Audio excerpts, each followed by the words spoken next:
You like that? Benzene came into my life quite by accident.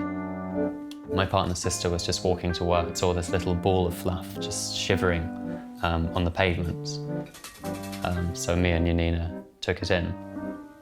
He was only this big, but he somehow managed to take over our entire lives.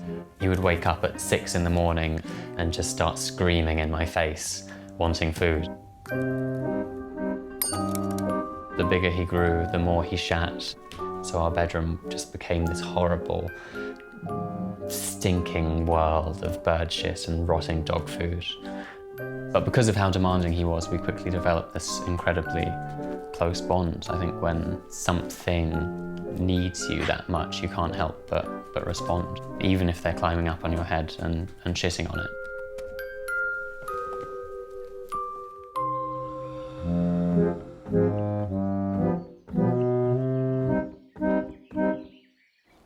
These are giant mealworms. The postman, when he brings them, they come in these boxes that say urgent, live food, and he just sort of throws them at me through the door. He doesn't love delivering boxes of worms. But I'm also breeding my own as well, because self-sufficiency is a good thing.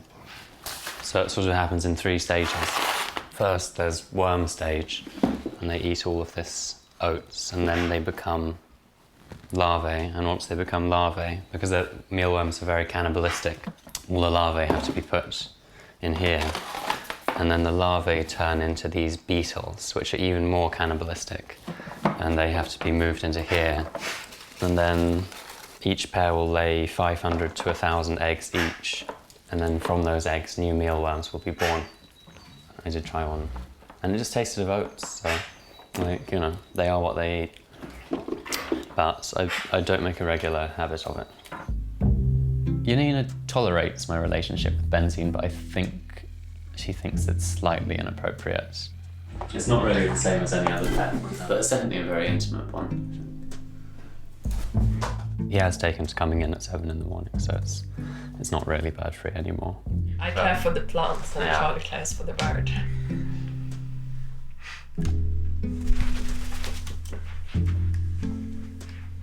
Come here. Come on. Come. Do you ever get jealous? Not until they start sleeping together. No, I don't get jealous. Hello, we're in your house now. We built this a few months ago, just when it became clear that he was going to be probably with us for the next 20 to 25 years.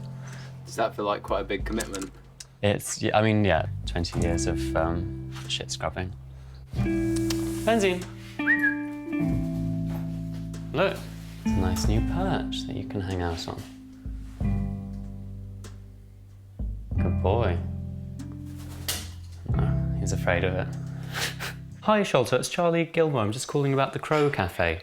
Hi, how's it going? Good to speak on the phone. The Crow Cafe was animal trainer Trevor Smith's idea. It's basically to reconcile humans and crows in the hope that they'll set aside their differences when they meet each other and learn to love and appreciate each other. I just had to double check that it is okay that there will be live birds there. Members of the crow family, which includes magpies, ravens, crows, have an incredibly bad reputation. Their habit of feeding on dead bodies means that people associate them with death and disease and destruction. So I thought that if people could meet them, as I met Benzene, maybe they'd change their minds about them. It's going to be the world's first crow cafe, where you can spend an hour in the company of crows, learn about their incredible qualities, and enjoy some complimentary crow-shaped snacks. My role in the Crow Cafe is basically just organising and promoting it. Hi, can you put me through to the features desk, please? I'm doing PR for crows, basically. If only everyone could meet the crows, they'd love them too. It's great, it's quite mad. I'm really excited to share the crow love, I think, and yeah, bring more people into the flock. How many biscuits do we need to make? I don't know, 300? 300. At least. At least. I'm very nervous about the event. I've basically convinced 200 people to hand over £10, and it's just going to be a room with a few birds in and these homemade biscuits. I now realise we should have made crow nuts, because that would be funnier. But it's funny, I'm funny. Oh shit. I've noticed it's lots of adults buying just one ticket who are coming, which I guess that's what, you know, Londoners are like in a lot of ways. What do you mean, like family-less weirdos? Yeah. That's not a nice thing to say. I'm just trying to say if that's what you meant. And now we wait.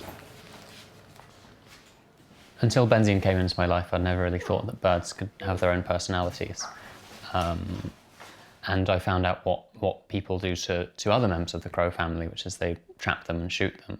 And the idea that these incredibly clever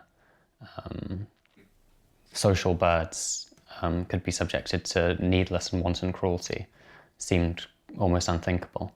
If people get to know these birds, they'll see them the way I see them.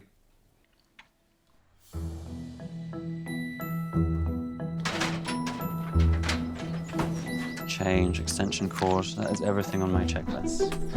Great, Crow Cafe is ready to go.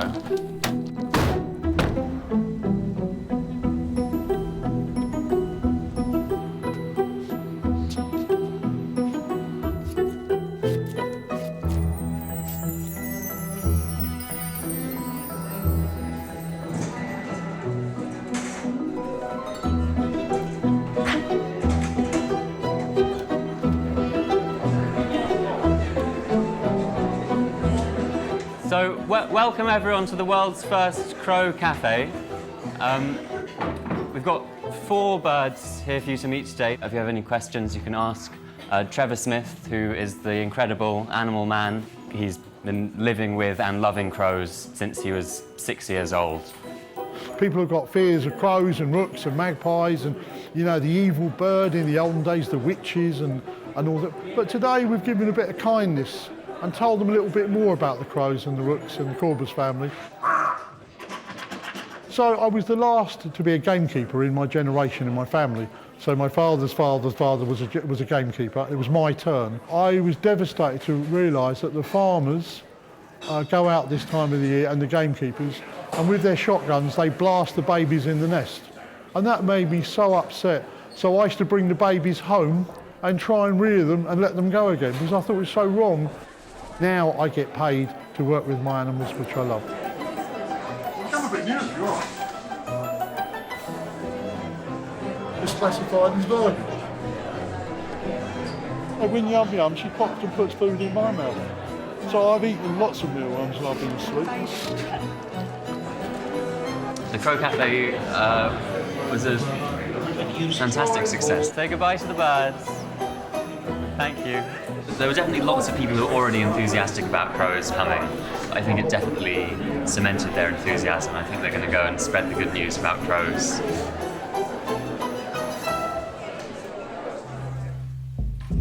But yeah, I mean, it's surprising how many people there are who have these animals in their lives. Oh, Benzine, it's a crow with a teddy bear. You'd like a teddy bear, wouldn't you? I don't walk around with bird shit in my hair and stuff normally, but I do take carcasses to the park and feed them to the crows. So maybe I am veering dangerously close to crazy bird person territory. I feel like maybe I've gone too far now. If Benzine did decide to leave, there would be a gap in my life that would be hard for another animal to fill, for sure. I mean, I could never buy a caged bird, for instance. I guess I'd spend a lot of time sort of looking up at crows' nests and slightly hoping that a baby would take a tumble.